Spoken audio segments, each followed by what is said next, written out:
Nous nous sommes rendus compte que depuis plus d'une décennie, il y a beaucoup d'initiatives, il y a des expériences, il y a des pratiques qui sont développées sur le terrain avec de nombreux acteurs et chacun selon sa philosophie, selon ses motivations. Et nous nous sommes dit que le moment était venu de chercher à savoir qui fait quoi, où, comment. Et c'est dans ce cadre que nous avons, le premier jour, visité un certain nombre de structures.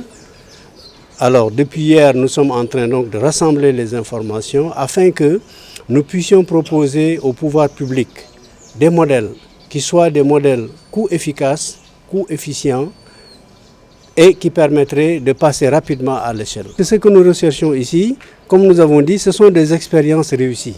C'est-à-dire, en d'autres termes, qu'est-ce qu'il y a de mieux qui se fait au niveau de chaque expérience?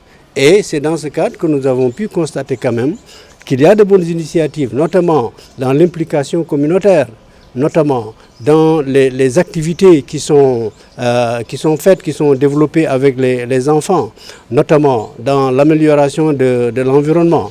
Donc c'est des aspects très positifs qui ont pu être identifiés. Maintenant, c'est un processus, parce que cet atelier sera suivi par d'autres. Et au niveau des autres ateliers qui vont venir, on va voir maintenant qu'est-ce qu'on retrouve de manière transversale dans chaque expérience et comment faire en sorte que maintenant ces points d'ancrage puissent être développés pour qu'on aboutisse en fin de compte à des modèles qui pourraient être proposés par le temps. Dans notre plan stratégique, ce que nous cherchons, c'est à toucher les couches les plus marginalisées et les plus vulnérables. Et nous pensons que les tout petits constituent une couche des plus vulnérables et les plus marginalisées parce que du point de vue de la prise en charge lié aux indicateurs, c'est un taux brut de préscolarisation de presque 18%. Ensuite, sur le budget de l'éducation, le budget de la petite enfance dans le secteur de l'éducation, c'est moins de 3%.